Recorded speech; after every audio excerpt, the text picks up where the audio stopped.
Yeah, that's nice and tight. How about this one? Oops. That's pretty tight too. I'll put a backup nut on these because they're long enough. Lock nut, we'll lock it. Since I don't have no nylocks, we have to double nut it. I get so when I ground it down, put it on this side. And lock it. Right now we're having a sneak preview on how to make your own PWM.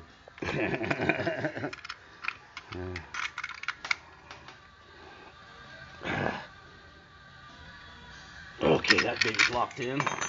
Now give it a couple washers to go. 1, 2, and that.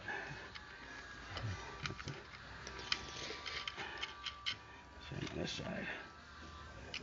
So one side's shiny, one side's dull.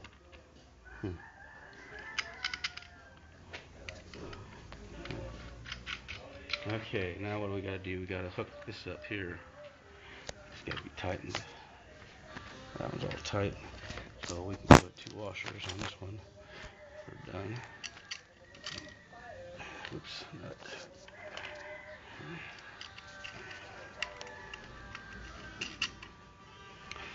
Okay, now we gotta hook up this relay here. I need a washer. And where's my insulator? Here it is. Little insulator.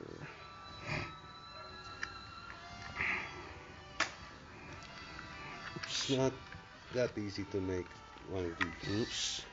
Didn't line up this time. I made that for a different one. I just bent it like that a little bit. Oops, get it in there. Oh, baby.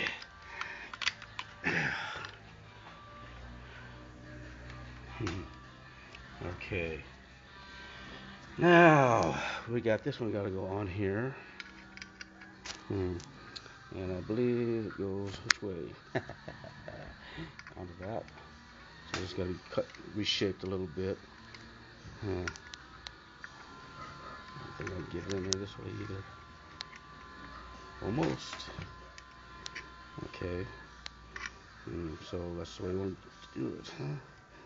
Bend it more like that.